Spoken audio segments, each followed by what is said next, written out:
Alors aujourd'hui, on va parler écoute. Est-ce que toi, tu te sens en général écouté? Est-ce que tu as tendance à écouter l'autre pour rebondir sur ce qu'il va dire? Je te propose d'écouter cette vidéo, on en parle un peu plus.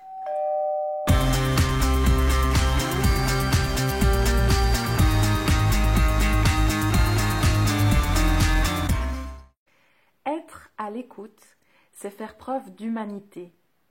Être à l'écoute, c'est être capable de se détacher de soi pour être disponible à l'autre. J'étais témoin d'une scène, somme toute assez banale, où j'observais une personne qui disait simplement à l'autre qu'elle avait mal au dos, et l'autre de lui renvoyer « Ah, mais ça c'est parce que tu en as plein le dos ». Et de l'autre de lui répondre « Non, non, pas du tout ». Et d'elle d'enchérir « Si, c'est que tu en as plein le dos ». Donc ça m'a rappelé un exemple vraiment bien choisi de l'auteur Stephen Covey, donc l'auteur du best-seller ici, 7 habitudes de ceux qui réalisent tout ce qu'ils entreprennent. Un livre d'ailleurs que je vous recommande vraiment chaudement, qui est à lire et à relire, tellement il est empli de pépites.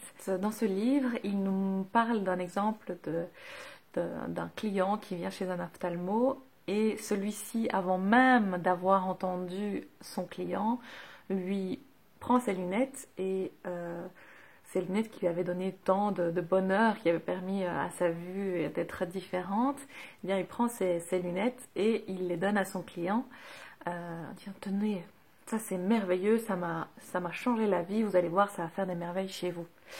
Et c'est un exemple fictif, bien entendu, mais très parlant pour moi, sur cette tendance que nous avons quand nous entendons quelqu'un parler, de alors soit raccrocher ce qu'il a dit à notre savoir ou à notre expérience ou au quotidien là qui nous occupe justement. Et donc on entend quelque chose et on le rattache à nous au lieu d'aller justement s'en servir pour commencer à être en lien et écouter vraiment l'autre. C'était d'autant plus clair dans l'exemple que je vous donnais au départ parce que la personne, sans doute qu'elle connaissait effectivement certaines choses sur le corps qui nous envoie des messages, etc. Et elle s'était dit, ah, c'est sûr, voilà ce qu'elle a. Et en plus, elle rattachait ça à son savoir et elle rattachait ça à son expérience du moment, puisque c'était une personne là qui présentement en avait vraiment plein le dos et était vraiment acculée de toutes parts. Et donc j'ai trouvé ça vraiment, vraiment pertinent de s'intéresser aujourd'hui à ces conseils non sollicités qui découlent en fait d'une non-écoute de l'autre. Finalement, dans ces exemples, ce qui se passe, c'est qu'on n'a pas écouté l'autre, on ne s'est pas mis au diapason de ses besoins. C'est-à-dire qu'il est bon, à mon sens en tout cas, de vérifier si le besoin de l'autre, c'est de recevoir quelconque conseil. C'est-à-dire, est-ce que cette personne a besoin d'être écoutée, d'être aimée, d'être conseillée? Ce n'est pas parce que vous avez vécu telle expérience qui vous a servi, qui vous a été utile, que ce le sera forcément pour l'autre.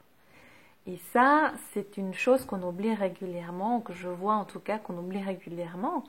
C'est-à-dire qu'il faut rester conscient que nous sommes peut-être tous reliés, mais nous sommes tous uniques, avec notre chemin unique, avec notre parcours unique, nos peurs, nos blessures, et qu'une expérience vécue ne va pas forcément être celle qui aidera l'autre.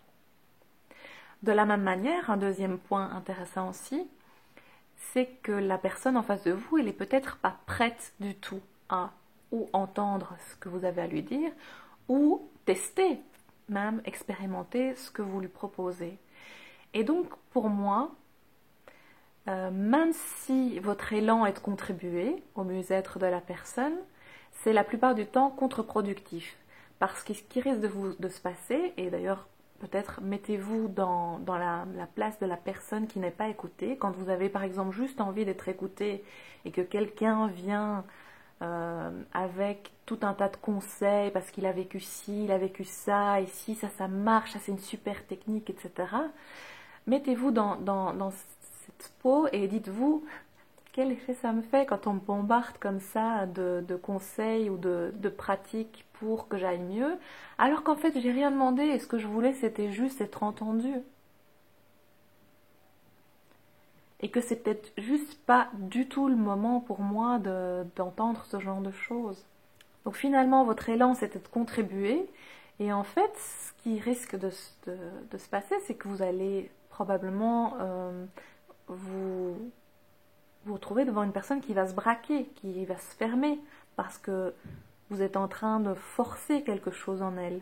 Et c'est pas ok, c'est peut-être pas le moment, c'est peut-être pas ce dont elle a besoin, elle, dans son parcours de vie. Donc vraiment, ce à quoi je vous invite aujourd'hui, c'est de mettre votre conscience au moment où vous avez l'élan d'aller donner un conseil. C'est d'abord de vérifier que la personne en face de vous a envie d'entendre un conseil. Si c'est le cas, si elle a besoin d'un conseil, c'est plutôt de parler en tant que partage d'expérience de vie qui reste votre expérience personnelle et ne pas en faire une vérité universelle, qu'elle puisse se l'approprier. Donc par exemple expliquer que vous étiez dans telle situation et qu'effectivement recourir à telle pratique vous a vraiment permis d'atteindre telle chose. Et là, ça laisse vraiment un champ d'ouverture. D'abord, vous avez vérifié que la personne avait besoin d'entendre une expérience, un partage. Et deuxièmement, en l'exprimant de cette façon, vous laissez la place à ce que son esprit s'ouvre à une possibilité éventuelle de réfléchir ce que vous venez de partager. Et donc pas au contraire un sentiment de rejet et de blocage finalement qui sera contre-productif, puisque votre élan premier malgré tout, il est de contribuer.